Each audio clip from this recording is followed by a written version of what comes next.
அனைவருக்கும் வணக்கம். இன்றைய தினம் ஒரு எண்ணம் உங்களை அன்புடன் வரவேற்பது எமது இனிய ஜெயராஜ் அன்னபாக்கியம் மகளிர் கல்லூரி பெரியகுளம். இன்னைக்கு நம்ம பார்க்க இருக்கிற சிந்தனை என்ன அப்படின்னா, நட்பு கவனமாக இருந்தா வாழ்க்கை அழகாகும். இப்ப அது என்னங்கிறத நம்ம பார்ப்போம். நம்ம தேர்ந்தெடுக்கிற நட்பு ரொம்ப ரொம்ப முக்கியமானதுங்க நம்ம வாழ்க்கையில. இத ஒரு கதை மூலியம் நம்ம இப்ப பார்ப்போம்.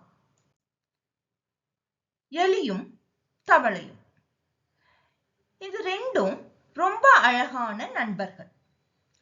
ஒரு குளத்துல அது நித்தமும் பேசிக்கும். இது கொண்டு வர உணவு அது சாப்பிடும், அது கொண்டு வர உணவு இது சாப்பிடும்.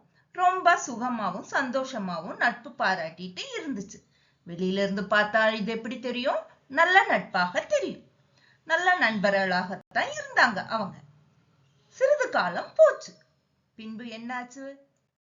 தவளை மரத்து மேல ஏறி எலி கூட உட்கார்ந்து அழகா கொஞ்சி விளையாண்டுட்டு இருந்துச்சு.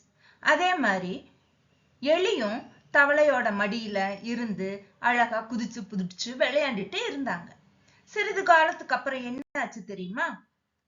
நீச்சல் தெரியாத எலி தண்ணிக்குள்ள கூட்டிட்டு போகிறதுக்கு தவளை முடிவு செஞ்சுச்சு. அதுக்கு என்ன செஞ்சுச்சு தவளை? எலி கிட்ட, என் வீட்டுக்கு வா, ஏன் உனக்கு நல்ல சாப்பாடு தர்றேன் அப்படின்னு கூட்டிட்டு போச்சு. ஆனா எலிக்கு நீச்சல் தெரியாது. அப்ப எலி சொல்லுச்சு, எனக்கு நீச்சல் தெரியாதே, நான் என்ன செய்யட்டும் அப்படின்னு சொல்லுச்சு. அதுக்கு ஒரு பிளான் பண்ணாங்க. தவளையோட காலையும் எலியோட வாலையும் கட்டிட்டாங்க. இப்ப தவளை என்ன பண்ணுச்சு? எலிய கூட்டிட்டு தண்ணிக்குள்ள இறங்குச்சு. தவளை என்ன யோசிச்சுச்சு அப்படின்னு, ஏன் எலியவே கொன்னு நம்ம சாப்பிடக்கூடாது அப்படின்னு சுயநலமா யோசிச்சுச்சு. உடனே தண்ணிக்கு அடியில அது கூட்டிட்டு போச்சு. என்னாச்சு? எலி ரொம்ப தத்தளிஞ்சிச்சு.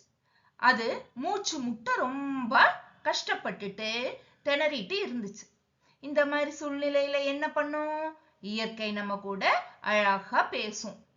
அப்ப மேல இருந்து ஒரு கழுகு இதை செஞ்சதெல்லாம் பார்த்துட்டே இருந்துச்சு. கழுகுக்கு எலின்னு ரொம்ப பிடிக்கும் இல்லைங்களா? உடனே அது என்ன செஞ்சுச்சு? எலிய பிடிச்சு தூக்குச்சு மேல. அப்படி எலிய பிடிச்சு மேல தூக்குனதும் என்னாச்சு? எலி கூட யார் கட்டிட்டு இருக்கா? தவளையும் கட்டிட்டு இருக்காங்க.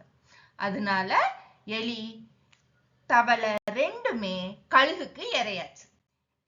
இதுல இருந்து நம்ம என்ன தெரிஞ்சுக்கிறோம்?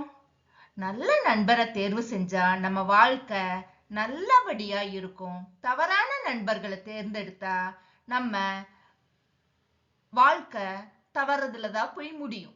நட்புல ரொம்ப கவனமாக இருக்கணும். நீங்க எந்த இதுல இருக்கீங்கன்னு நீங்களே யோசிச்சு பாருங்க. நல்ல நண்பர்கள் தேர்வு செய்யறதுல வாழ்க்கை திசை மாறாம இருக்கீங்களா, அல்லது எலியும் தவளையும் மாதிரி தவறான நண்பர்களை தேர்ந்தெடுத்து வாழ்க்கையின் அழிவு பாதையில இருக்கீங்களான்னு நீங்களே உங்களை கவனிச்சு பார்த்துக்கோங்க. இப்ப உங்களுக்கே தெரியும் உங்களை சுற்றி யார் இருந்தா உங்க வாழ்க்கை நல்லாக இருக்கும்னு. இதுவரைக்கும் நான் ஷேர் பண்ண விஷயங்கள் உங்களுக்கு நல்ல நண்பர்களை தேர்ந்தெடுக்க ஒரு துணையா இருக்கும்னு நம்புறேன். நன்றி.